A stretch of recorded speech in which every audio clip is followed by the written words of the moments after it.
Jammu Kashmir bank के selection process को जब स्क्रैप किया गया था तो स्क्रैप होने के बाद री एडवर्टीजमेंट होने के बाद कई सारे जम्मू कश्मीर बैंक के एस्पिरेंट्स हाई कोर्ट पहुंचे थे पिटिशन लेकर कि जो सिलेक्शन प्रोसेस स्क्रैप किया गया है वो गलत स्क्रैप किया गया है। आज हाई कोर्ट की जजमेंट आ चुकी है और जजमेंट में दो सिग्निफिकेंट चीजें हुई हैं। पहली बात तो ये कि रिट पिटिशन को डिसमिस कर दिया गया है और दूसरी बात ये कि जो इंटरिम स्टे दिया गया था हाई कोर्ट के द्वारा और ये कहा गया था जम्मू कश्मीर बैंक से कि जो नया रिक्रूटमेंट का प्रोसेस हुआ है उसकी फाइनल लिस्ट तब तक ना निकाली जाए जब तक कोर्ट जजमेंट नहीं दे देता, वो इंटरिम स्टे अब वेकेट हो चुका है। यानी कि जम्मू कश्मीर बैंक अगर चाहे तो अब फाइनल लिस्ट निकाल सकता है। वहीं आपसे बात करेंगे इस जजमेंट को लेकर कि जो पिटिशनर्स हैं उन्होंने क्या क्या बातें कोर्ट के सामने रखी। जो रिस्पोंडेंट्स थे, रिस्पोंडेंट्स में जम्मू कश्मीर यूनियन टेरिटरी की एडमिनिस्ट्रेशन थी और साथ जम्मू कश्मीर यूनियन टेरिटरी की सरकार थी और साथ में जम्मू कश्मीर बैंक था, जिन्होंने जवाब दिया कि आखिर वो रिक्रूटमेंट प्रोसेस स्क्रैप क्यों किया गया था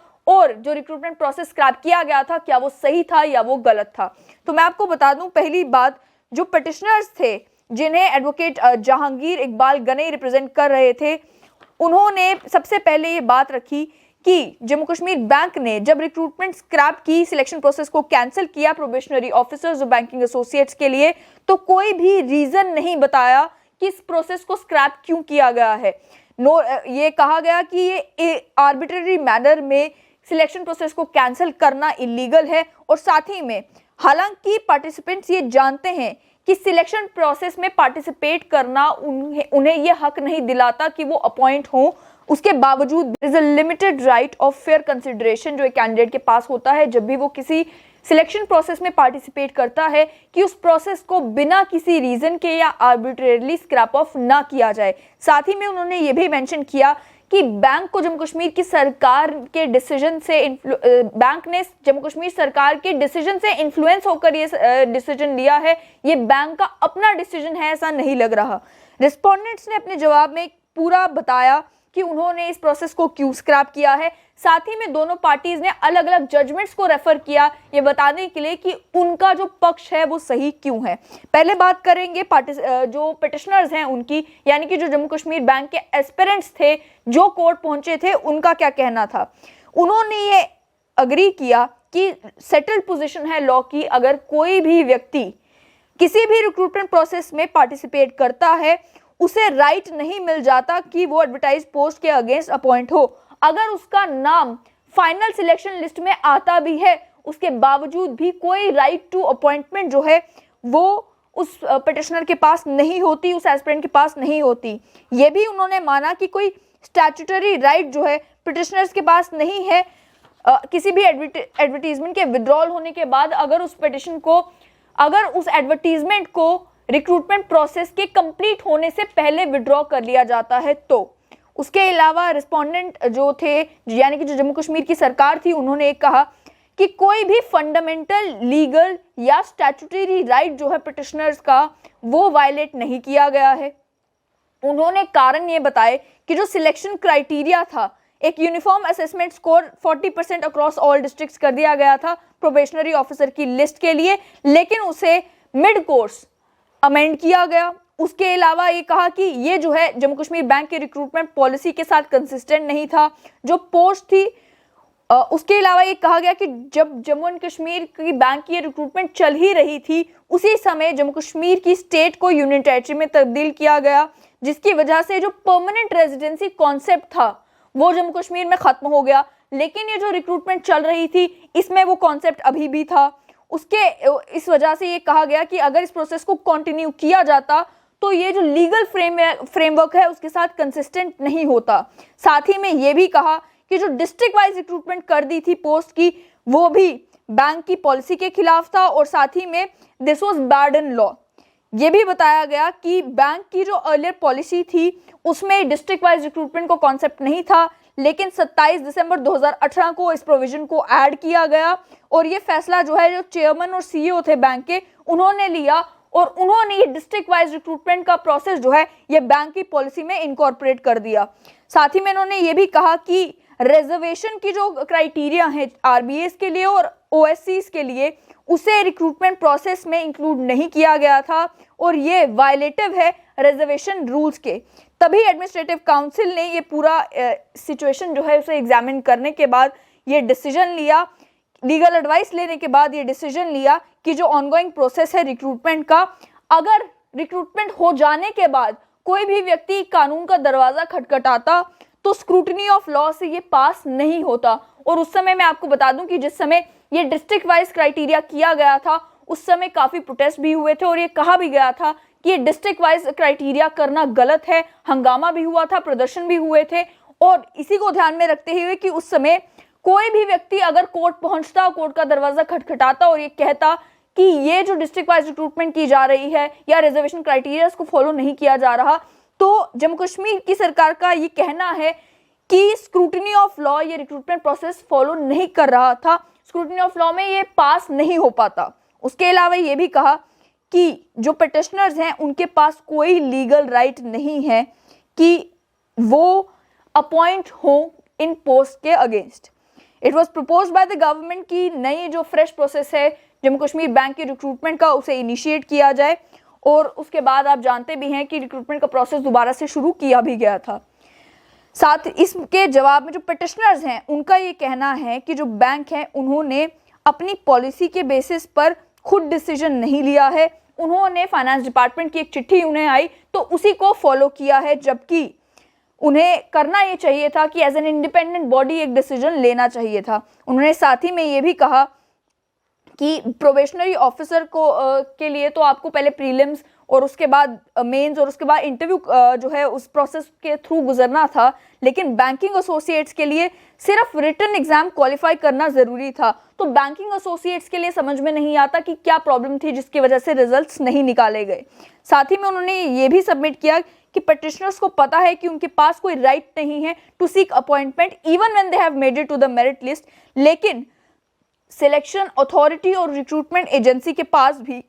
ऐसा कोई राइट नहीं है कि वो सिलेक्शन प्रोसेस को अपनी ही मनमर्जी से आर्बिट्रेरली स्क्रैप कर दें। उसको लेकर उन्होंने कई सारी जजमेंट्स को भी रेफर किया और जजमेंट्स को रेफर करते हुए ये कहा, एक जजमेंट मैं आपको बता भी दूं, उसमें miss Neelima Shangla versus state of Haryana and others में ये कहा था कि it does not mean that the state has the license of acting in an arbitrary manner unless the relevant recruitment rules so indicate the state is under no legal duty to fill up all or any vacancies। यानी कि अगर state चाहे, उनकी मर्जी है, अगर वो vacancies fill करना चाहे तो वो कर सकती है, नहीं करना चाहे तो नहीं कर सकती है। लेकिन ये भी कहा है कि स्टेट के पास कोई ऐसा लाइसेंस नहीं है कि वो आर्बिट्रेरीली अपनी मर्जी से कुछ भी करे। उसके अलावा उन्होंने और भी जजमेंट्स हैं उनको भी साइड किया इसमें और ये कहा कि गवर्नमेंट की भी एक ऑब्लिगेशन है कि वो फेयरली एक्ट करें। गवर्नमेंट बिना किसी गुड और वैलिड रीजन के पूरी एक्सरसाइज को नलिफाई नहीं कर सकती। ये सारी जजमेंट्स को रेफर करके उन्होंने अपना केस बिल्ड करने की कोशिश की और एक स्ट्रॉन्ग केस बिल्ड भी किया। और साथ ही में उन्होंने ये भी कहा कि अगर रेशो जो है 110 की अधेर नहीं की गई थी प्रोबेशनरी ऑफिसर की पोस्ट के लिए, लेकिन बैंकिंग एसोसिएट की पोस्ट के लिए तो इसे अधेर किया जा सकता था। उसके अलावा पीआरसी को लेकर सवाल उठाए जा रहे हैं, लेकिन जब सिलेक्शन प्रोसेस शुरू किया गया था उस समय जम्मू कश्मीर एक स्टेट थी और तब तक जो है सिलेक्शन प्रोसेस ऑलरेडी शुरू हुआ था। तो स्टेट के यूटी बनने के बाद पीआरसी के ऊपर सवाल उठना तो बनता ही नहीं है, क्योंकि रिक्रूटमेंट प्रोसेस जो है वो ऑलरेडी चल रहा था। उसके अलावा उन्होंने ये भी कहा कि जम्मू कश्मीर बैंक जो रीजंस दे रहा है इस समय, इसे फ्रॉम द रिकॉर्ड जो है उन्हें प्रूव करना है कि यही रीजंस थे जिसकी वजह से इस प्रोसेस को स्क्रैप किया गया था। तो जो रिकॉर्ड्स हैं उन्हें ये रिफ्लेक्ट करना होगा कि ये रीजंस थे जिसकी वजह से रिक्रूटमेंट को स्क्रैप किया गया। साथ ही में उन्होंने ये भी कहा कि जिस समय पिटिशनर्स ने एक आरटीआई डाली जम्मू कश्मीर बैंक को और ये पूछने की कोशिश की कि इस प्रोसेस को कैंसिल क्यों किया गया, तो उस आरटीआई के जवाब में जम्मू कश्मीर बैंक ने ये कहा कि बैंक के पास कोई रीजन नहीं है, ये फैसला जो है ये सरकार का था।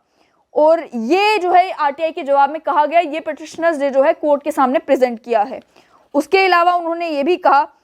कि बैंक ने जो अगर रिजर्वेशन पॉलिसी को फॉलो नहीं किया तो बैंक के ऊपर वो रिजर्वेशन पॉलिसी उस समय एप्लीकेबल ही नहीं थी जिस समय ये रिक्रूटमेंट प्रोसेस शुरू हुआ था। उसके अलावा ये भी कहा कि बोर्ड ने जो है इस मैटर को थॉरली एग्जामिन नहीं किया। फाइनेंस डिपार्टमेंट से लेटर आई, उसके बाद उन्होंने ये नहीं देखा कि इसमें कोई इन्फॉर्मिटीज है या नहीं, बल्कि एक मैकेनिकल कंसेंट जो है बोर्ड ऑफ डायरेक्टर्स बैंक के उन्होंने दे दी on the mere dictation of the government.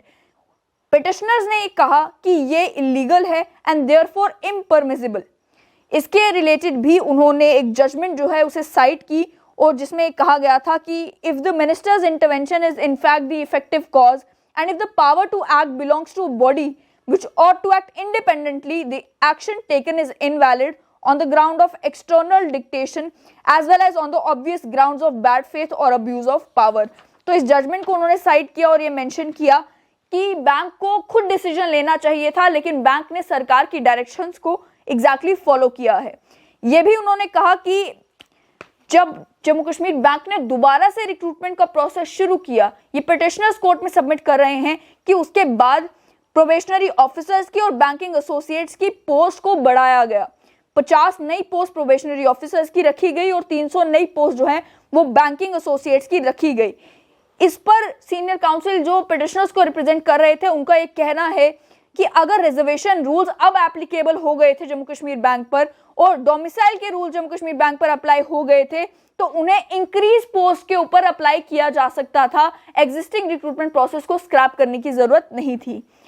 ये उन्होंने कहा। और उसके बाद और भी कई सारी जजमेंट जो है वो साइड की गई। अब बात आती है रिस्पोंडेंट्स की, यानी कि जम्मू कश्मीर बैंक ने जवाब में क्या कहा और साथ ही में जम्मू कश्मीर की जो सरकार है उन्होंने क्या कारण बताए जिस वजह से रिक्रूटमेंट प्रोसेस को कैंसिल किया गया। पहली बात ये, डीसी रैना जो एडवोकेट जनरल हैं, जो कि जम्मू कश्मीर सरकार को रिप्रेजेंट कर रहे थे कोर्ट में, उन्होंने कहा कि क्योंकि सिलेक्शन प्रोसेस के कैंसिल होने के बावजूद भी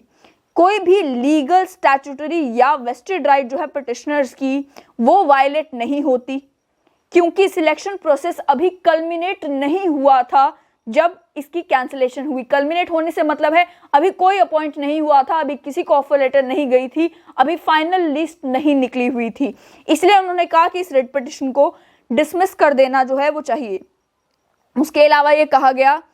कि 4 जुलाई 2019 को जम्मू कश्मीर बैंक एक पब्लिक सेक्टर अंडरटेकिंग बन गया। पब्लिक सेक्टर अंडरटेकिंग बनने से हुआ ये कि उसे सरकार के साथ काम करना जरूरी हो गया और वो उस समय as an independent body function नहीं कर रहा था। और साथ ही में ये कहा कि उसे उसके बाद आरटीआई के अंडर भी लाया गया और अब जम्मू कश्मीर बैंक को सीबीसी गाइडलाइंस और जो डायरेक्टिव्स थे फाइनेंस डिपार्टमेंट के, उन्हें फॉलो करना जरूरी था। तो जरूरी नहीं है कि जम्मू कश्मीर के बैंक के जो बोर्ड ऑफ डायरेक्टर्स है वो इंडिपेंडेंटली डिसीजन लेते, क्योंकि जम्मू कश्मीर बैंक एक पब्लिक सेक्टर अंडरटेकिंग बन चुका था, उन्हें डायरेक्टिव जो है फाइनेंस डिपार्टमेंट के फॉलो करने जरूरी थे।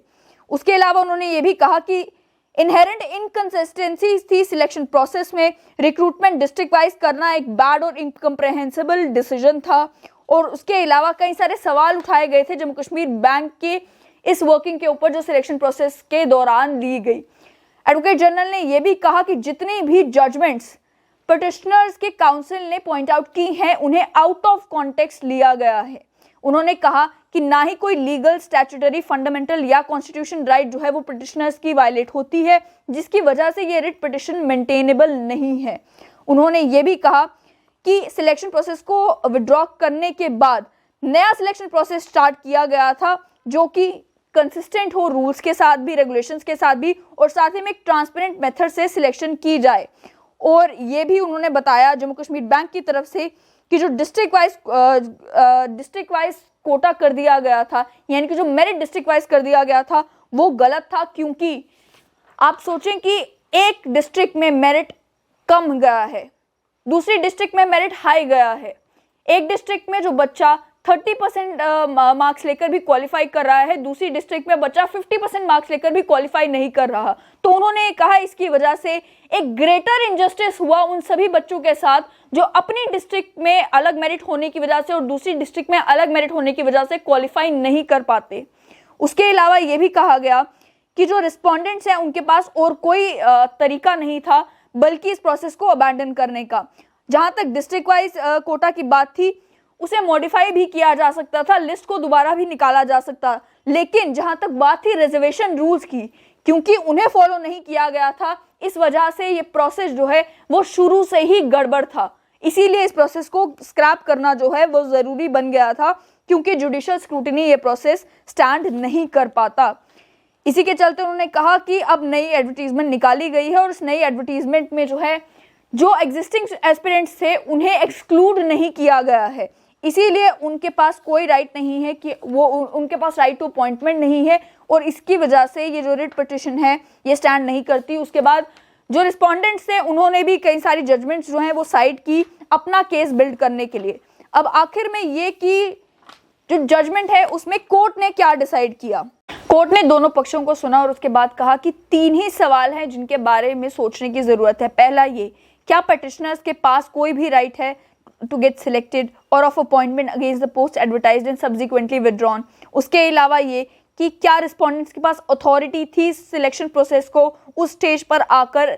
स्क्रैप करने की, और तीसरी, क्या कोई वैलिड रीजंस थे जिसकी वजह से ये फैसला लिया गया। तो पहले कोर्ट ने ये कहा कि पिटिशनर्स ने खुद ही ये मान लिया है कि पहला जो सवाल है उसका जवाब खुद ही दे दिया है कि राइट टू अपॉइंटमेंट जो है वो पिटिशनर्स के पास नहीं थी। सरकार अगर चाहती तो उस प्रोसेस को स्क्रैप कर सकती थी, क्योंकि अभी भी प्रोसेस कल्मिनेट नहीं हुआ था। वहीं दूसरी बात, जो अथॉरिटी है रिस्पोंडेंट्स की सिलेक्शन प्रोसेस को कैंसिल करने की, उसमें भी उन्होंने कहा कि अथॉरिटी उनके पास है, लेकिन बात थी कि क्या उस प्रोसेस को आर्बिट्रेरली बिना सोचे समझे कैंसिल किया गया है या फिर एक सोचा समझा फैसला लिया गया है। उसमें सरकार ने कहा कि जो इरेगुलरिटीज़ हैं उन्हें देखते हुए ये लगता है कि डिस्ट्रिक्ट वाइज जो इरेगुलरिटीज़ हैं उनमें स्कोप ऑफ करेक्शन थी, लेकिन जहां तक बात आती है रिजर्वेशन की, उसे देखते हुए समझ में ये आता है कि बैंक के पास और कोई ऑप्शन नहीं था इस प्रोसेस को एब इनिशियो ख़त्म करने के अलावा। उन्होंने ये कोर्ट ने ये कहा कि अब कोई रिटरेशन नहीं है कि जो सिलेक्शन प्रोसेस है उसे क्योंकि कंप्लीट नहीं किया गया था, इसकी वजह से पिटिशनर्स के पास कोई राइट नहीं है रिस्पोंडेंट्स के इस डिसीजन को डिस्प्यूट करने का।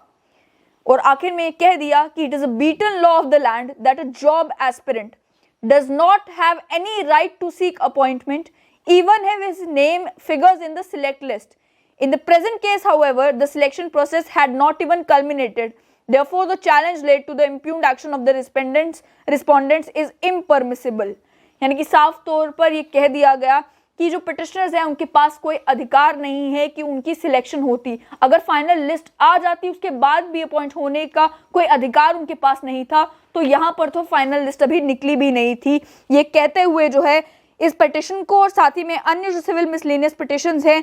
उन्हें डिसमिस कर दिया गया और ये कह दिया गया कि अगर इंटरिम डायरेक्शंस कोई पास किए गए हैं तो वो भी अब वेकेट हो चुकी हैं। साफ तौर पर मतलब ये कि अब अगर जम्मू कश्मीर बैंक चाहे तो वो नई जो रिक्रूटमेंट हुई है, सिलेक्शन प्रोसेस हुआ है, उसकी फाइनल लिस्ट निकाल सकता है।